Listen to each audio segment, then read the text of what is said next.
I am not what happened to me. I am what I choose to become. Carl Jung. The sad reality of most human beings is just that. Most people do believe they are what happened to them. Most people equate self-worth with their past, with their achievements, with how other people view them. But we are none of those things. We are, as Jung puts it, who we choose to become. We are always one decision away from a completely different life.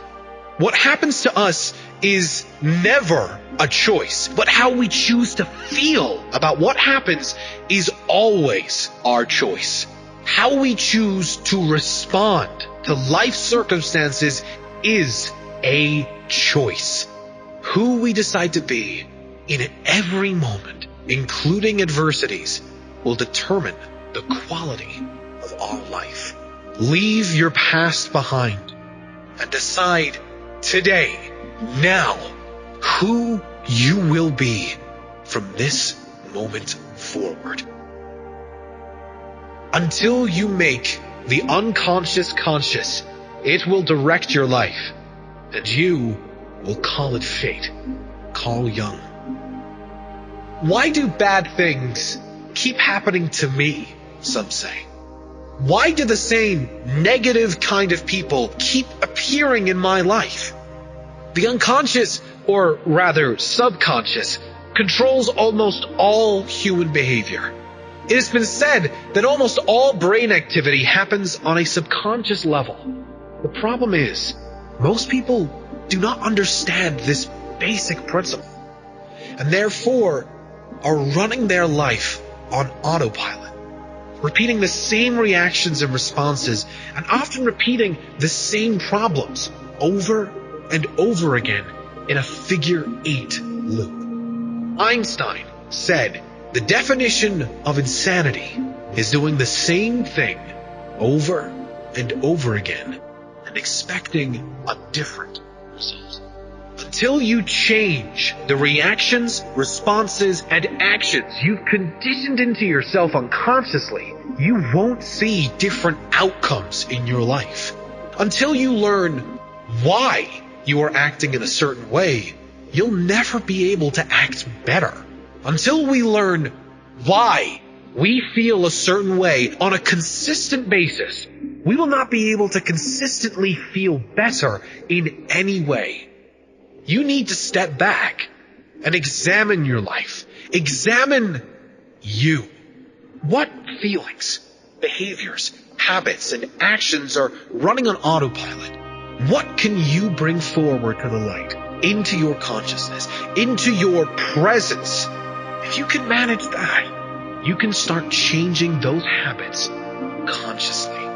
With repetition, you can reprogram these new habits, feelings, and behaviors into your new subconscious program. Better habits, better reactions, better outcomes.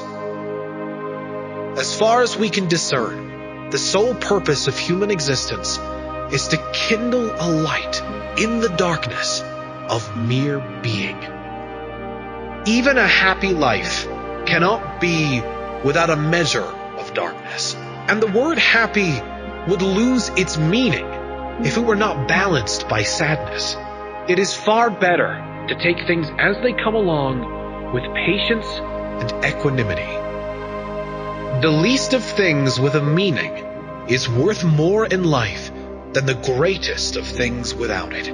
Carl Jung. Without the contrast of sadness, happiness does not exist.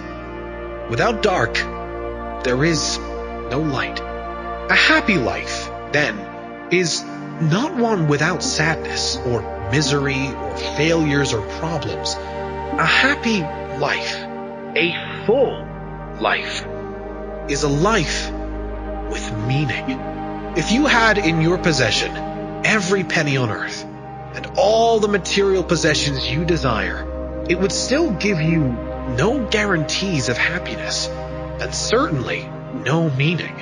You don't need things, money, or possessions to have meaning. But meaning does make for a rich life. With meaning and purpose in your life, you can face the inevitable challenges of life without fear. With meaning and purpose in your life, you can let go of the past because there is always a brighter future to work toward, to believe in tomorrow. Meaning and purpose give you reason to get up in the morning, enthusiasm to go about your day, purpose for living. Kindle a light in the darkness of your being. Discover who you are. Develop a life of meaning and purpose, and accept every inevitable challenge that comes your way. It all depends on how we look at things, and not how they are in themselves. Carl Jung. Whatever happens in your life is not reality, but rather your interpretation of it. Let me repeat. Whatever happens is not reality, but your interpretation of reality. On one of your best days, a challenge appears, and you deal with it with presence, with confidence, with competence. Then, the challenge disappears, perhaps even turns into a blessing, a new understanding. On one of your worst days, the same challenge appears. You react angrily, unconsciously. The challenge turns into a bigger issue, a larger problem, and consequently affects your life and others in a much bigger, not so pleasant way. What happened? It was the same challenge. It depends how you look at it. We've all experienced moments like this. Problems that escalated due to our reaction. Challenges that disappeared due to our reaction. It is not how things are, but how we see them. We can see beauty in anything and ugliness in anything. The real question is, what do you choose to see? Thinking is difficult. That's why most people judge. Carl Jung. We have to step back and catch ourselves judging. And this is not easy, because we all want to think of ourselves as good human beings. And you may well be. But you must take ownership of your judging as much as the next person. Judging things, judging circumstances. How do you judge? Who do you judge? Has there ever been a moment in your life where you've judged a person or a situation and then realized you were completely wrong? I think we've all had this experience. We should never judge a person or a situation where there are no facts. If we don't know, we must accept we don't know and expect the best. We really do choose how we see everything, and anything can be seen through a positive, optimistic lens. If that is our intention, make it your intention. Your vision will become clear only when you can look into your own heart. Who looks outside dreams. Who looks inside awakes. Carl Jung. Those who look outside at others, to society, for an indication of how they should act or fit into the world, are lost in a dream. Perhaps a nightmare. A life lived not authentically, but how they perceive will be most acceptable by the standards of society. To awaken is to look within your own heart, to trust your intuition, and to be brave enough to live life on your terms, not caring for others' opinions or judgments, only focused on the life that lights you up, the authentic you, living your authentic life. That is the awakened life. the real you, living with freedom of all outside expectations and opinions. Knowing your own darkness is the best method for dealing with the darkness of other people. Carl Jung. When we understand from a place of true humility that we are capable of the darkness, and that darkness is within us all, we can then have empathy for the way others act. Understanding that everyone is doing the best with the life circumstances they were presented. As Maya Angelou said, if they knew better, they'd do better. We've all made mistakes. And for most of us, when we stuffed up, we knew better. So we did better. We no longer wanted to hurt others or ourselves through our behavior. We learned the lesson and we moved on. For most people, the darkness doesn't hang around for long, but it should give us some compassion for others, knowing that even we have made mistakes. No one is perfect. Now, perhaps with the same life circumstances, we would not do any better than the other.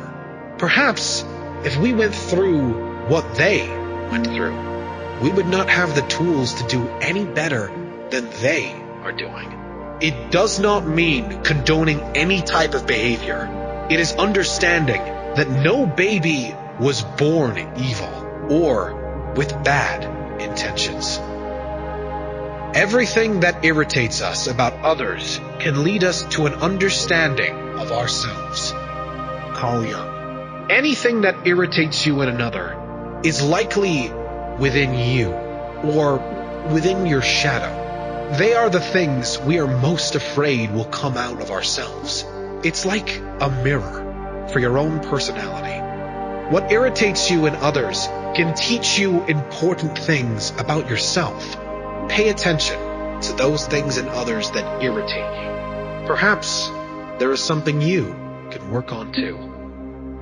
Where love rules, there is no will to power.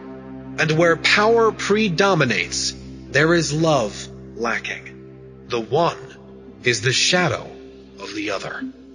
Carl Jung. And how badly do we need more love and less power in the world today? The endless seeking of power and control is due to a lack of love, a lack of connection and empathy for others. Ask yourself how you can let go of your own need for power and control, even a little, and how you can bring more love, compassion, understanding, and giving in your own world. We cannot change anything until we accept it. Condemnation does not liberate, it oppresses. Carl Jung. You are what you do, not what you say you'll do. Carl Jung. We do live in this kind of world, where many people talk too much and act too little. As Jung says, you are what you do, not what you say you will do. You do not need to tell the world or tell anyone what your plans are. You can show them with your actions, with your results.